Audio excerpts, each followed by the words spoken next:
Morning, barn cats. Morning, Pablo. Hey, little Lil. Oh boy. So I know you're probably saying to me, hey Morgan, what's going on? Why is your farm looking like a construction zone while you've got some snow on the ground? Well, I will explain to you guys what's going on, but first I've got to go do my morning chores.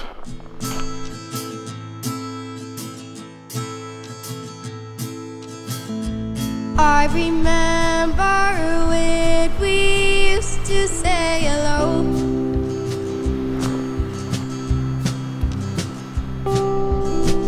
I always wish these feelings would start to grow.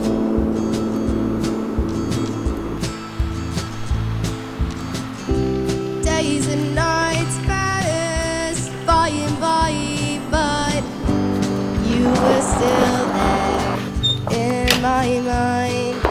And you came back into my life, but something was different. Nothing seemed right. I still remember that day so well. I saw that look and I could tell. I still remember. I still remember.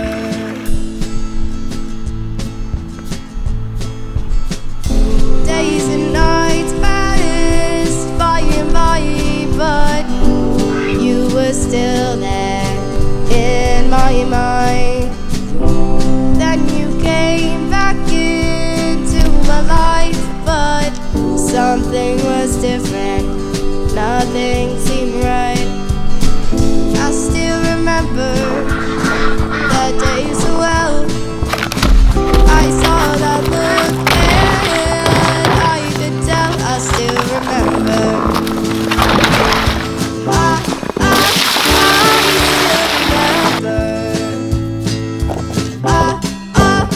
I still remember. I remember when we used to say hello.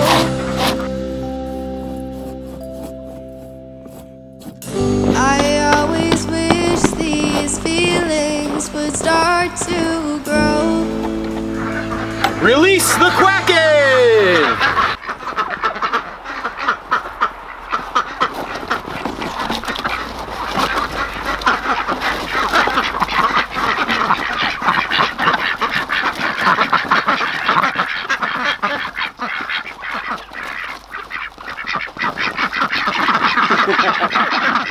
I know you guys. Somewhat distressing, right?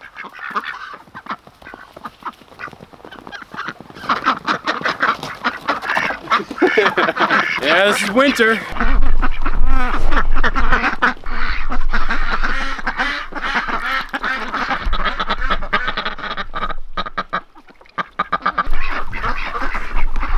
These earliest days of winter are always kind of a shock to the system for the ducks. I remember last year when it was the first time they ever saw snow. It was pretty incredible to watch. Release the Kraken! Come on.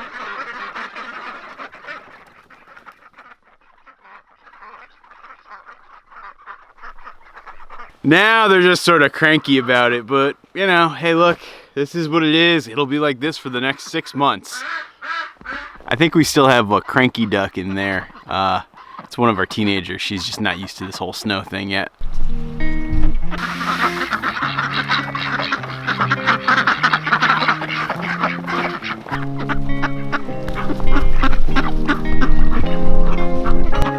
We've had quite the temperature drop over the last couple of days.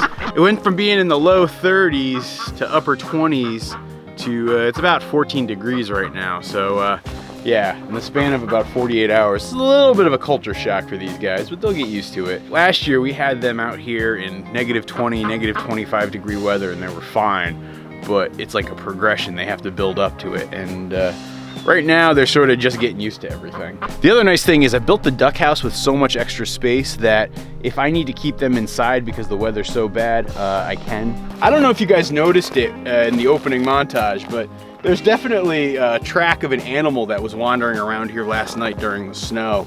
And the weird thing was, it didn't seem like the tracks came outside of the fence at all. It was entirely in here. I think they were living in the hole that was here. I'm not sure if it was a raccoon or a fox. I guess those would be my two guesses.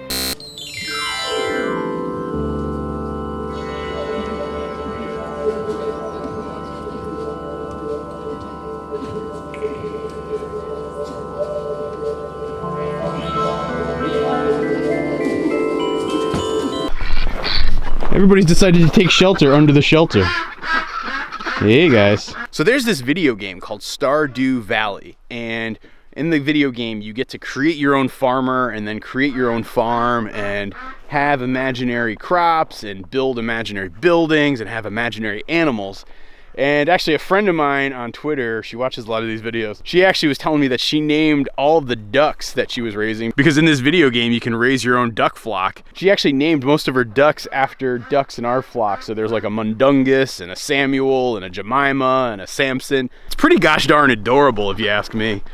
I actually used to occasionally play that game, Stardew Valley, and this other game, Harvest Moon, where you got to pretend to be a farmer. Ever since I moved out here, I haven't had the time for it, but definitely brings back some good memories. And if you guys are out there dreaming of a farm and wanting just some sort of experience like it, I will say that those video games are nothing like it, but they are kind of enjoyable ways to pass the time and dream about what you might want to create someday. What are you still doing in here, girl? Huh? You're like, I don't want to go out. That's crazy. That duckling right there is Allison's favorite, I think. And I keep calling her a duckling, but she's a full-grown duck now. She's even laying eggs. One. Well, so this right here is the downside to trying to keep ducks in winter. They will lay eggs through the winter, but a lot of those eggs are gonna crack on you. Here's another one. And this tiny one is probably from one of your younger ducks. Let's see how these did. All right, these two are good. This one's good. These three are good. I've actually noticed egg production seems to be ramping up in the last couple of days. Like that's 8 eggs. That's pretty good. A couple weeks ago I was down to like 4 or 5. All right, it looks like everybody's gotten back into swimming again. Yeah, even in the coldest weather, these guys are gonna be swimming and enjoying the water. They don't seem to mind it at all. Maybe a little bit less enthusiastic. Sometimes I give them hot water from our hot water spigot by the house. That usually really perks them up. So yeah, a lot of people ask if you can keep ducks and geese and other waterfowl in the winter. And really, I went through it all last year and it went pretty well. I mean, you see these videos, right? Like my friends at Apricot Valley, where they just have giant flocks of ducks running around in the snow.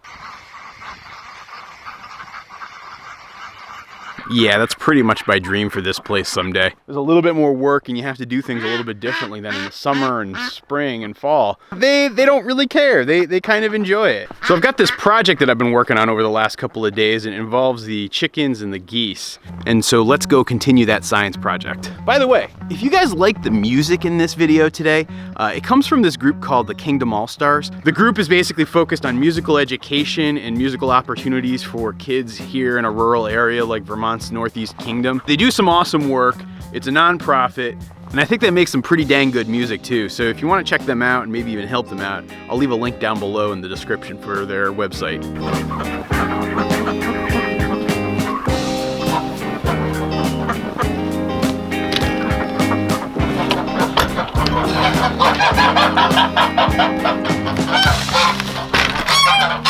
morning, geese. Good morning, geese. Come on.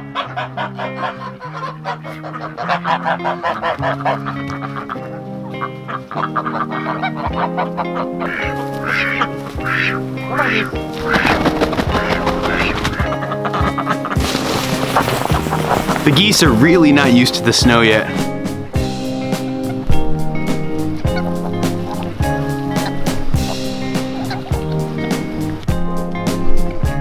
Now that the weather's turned, I'm gonna have to basically feed them their entire diet. It's gonna be a combination of various grains, as well as our scrap leafy greens. Because at this point, they really can't access much of the grass. Come on, guys.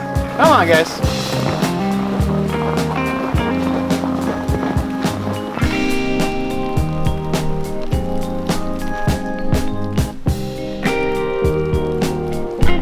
Come on, geese.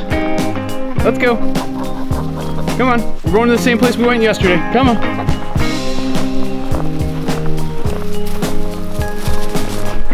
No, no, no. Come on.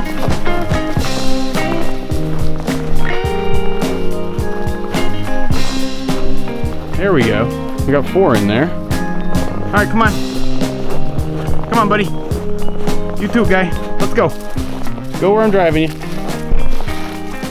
Come on. Come on. Is this like a sitting protest? Come on.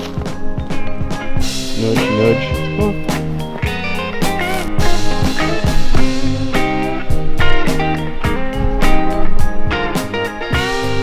Come on, buddy. Come on. Come on. There we go. Yay! Now that they're inside, I gotta go get the second part of this experiment. Good morning, chickens. Let's go. Come on. Let's go. Into the garden. Into the garden. Everybody goes. That's what I want to see.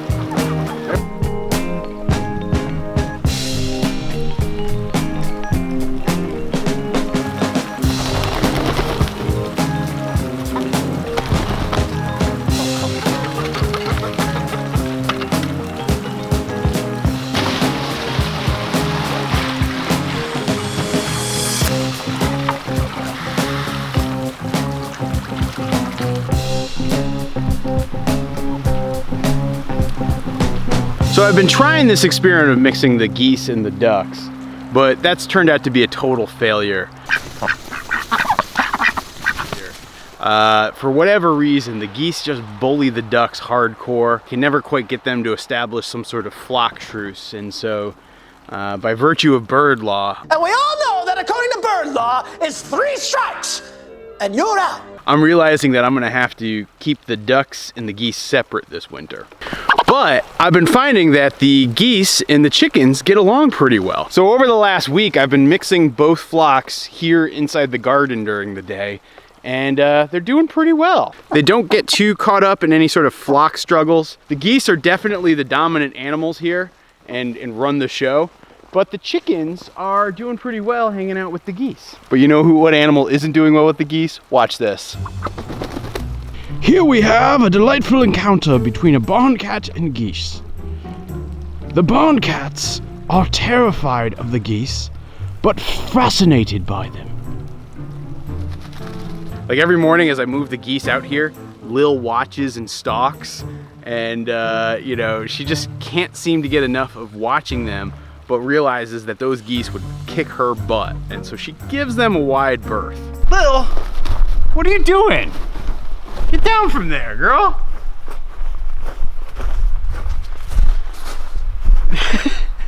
You're a crazy cat, you know that? So now the reason I'm trying to mix the geese with the chickens is because ultimately this winter, my plan is to now house the geese and chickens together. So you guys might be aware that we're getting a little Maremma puppy in the next couple of weeks, and that little livestock guardian puppy is gonna be a training responsibility and project that we have this winter, with the goal of getting it ready so that ultimately it can be a protector of the geese and the chickens and the ducks and really the whole flock. I'm gonna keep the chickens and the geese together inside the barn.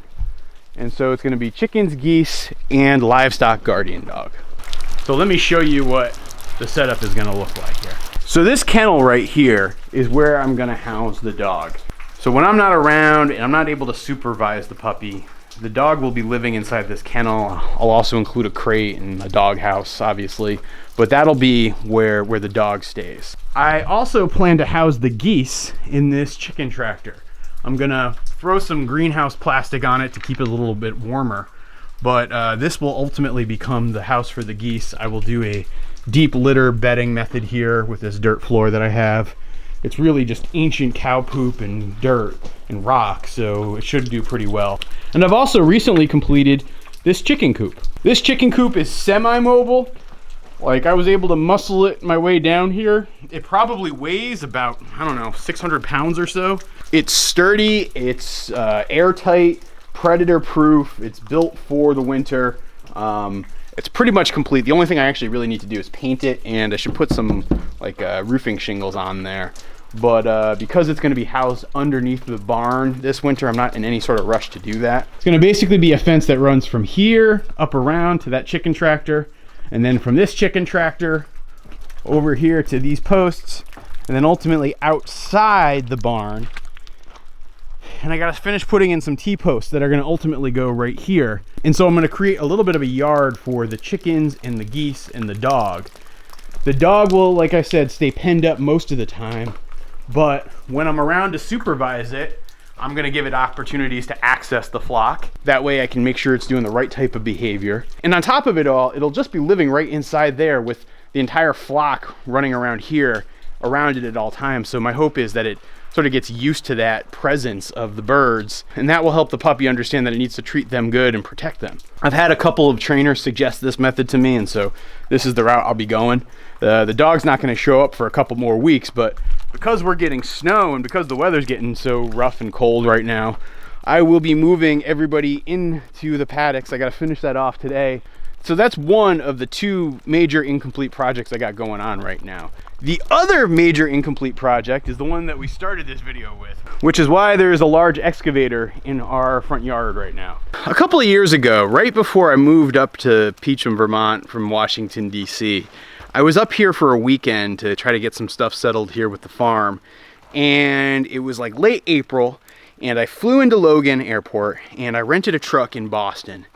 And the truck that I got only had 2-wheel drive. It had like Arizona license plates. And so I thought it was gonna be fine. I mean, it's late April, you know, even if there was just a little bit of dusting of snow, it wouldn't be too bad up here. The Sunday before I had to go back, we got hammered with a huge snowstorm of 1.5 feet, maybe. It was a lot of snow, it was crazy. And I was driving this pickup truck around, and I ended up sliding off the road and getting stuck in like a 18-inch, 2-foot deep ditch on the side of the road. And the truck was like hanging at a ridiculous angle, and it required 2 tow trucks to get me out of that ditch and back on my way. While I'm waiting for 2 tow trucks in the middle of a blizzard in the middle of nowhere, I happened to be in front of this little house, and the guy who lived there, he really tried to help me get it out, tried to help me think of some solutions to try to get it out before we both gave up and said, yeah, we should just get the tow truck. But he was so nice. He and his wife, they invited me into their house. I was a complete stranger to them at that time, and I hung out with them and their kids. And it was such a nice evening while I waited for these tow trucks to show up. Well, that guy turned out to be a really good dude and also a really good builder. And we got to be friends over the last couple of years. And I recently hired him, my buddy Nate, to actually do some repairs on the barn. And so that is what all of this equipment is for, and that's what's going on. So first off, what he did was he put in this post as a way to stabilize this overhang building. This thing was always really janky looking, and when people would go on tours of the barn, I'd never let them stand on here because if you look at it, right, the support post was here for some reason, and there was nothing here. I think there was like a cable tie that used to be like right there, but for whatever reason that was taken away, and so this thing was just sort of hanging there. It always made me nervous. I was always afraid that it was just going to come crashing down. And so now with that post there, I feel really good about it. And so now this becomes usable space in another part of the barn that we could take advantage of someday. And we now have a nice little space also to store our firewood. And so that's a win. Probably the biggest project that Nate is tackling right now is actually, we are finishing off this corner of the barn. So our house used to be connected to the barn. I had to disconnect it for insurance reasons, like meaning we couldn't get homeowners insurance with it connected to the barn at the time. And so we always had this sort of open. Some of the wood was starting to rot and really decay, and it needed a lot of repairs. It's amazing to see what one dude with some good carpentry skills and an excavator can pull off. Yeah, so the plan is that we'll ultimately side this part off and close it up, and we'll be good to go, and things will be looking good there. And then the third thing that Nate has planned that we're going to try to do before all said and done in the next week or so, is he's gonna side up this open part. It's the part that my friend Alfred cleared out with the excavator back in July. What we want to now do is seal this up and have that closed off.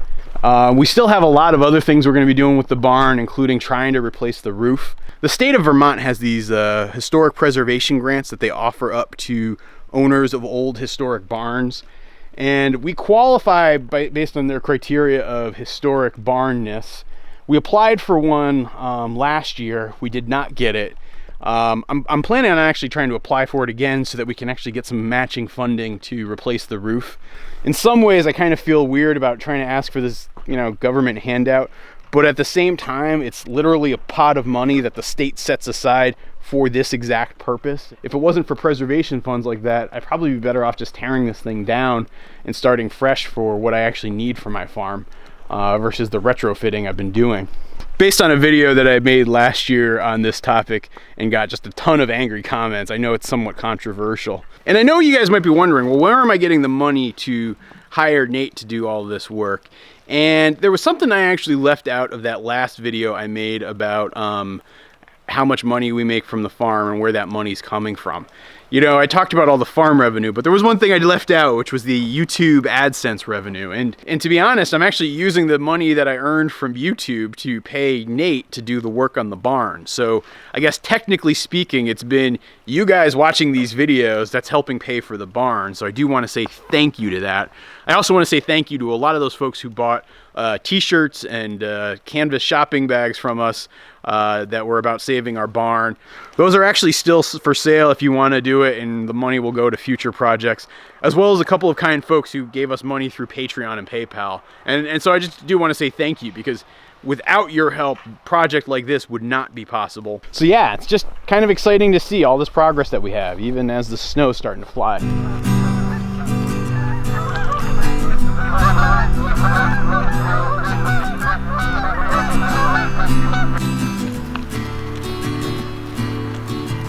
I didn't know how to start. We've never been this far apart. I didn't think you'd leave me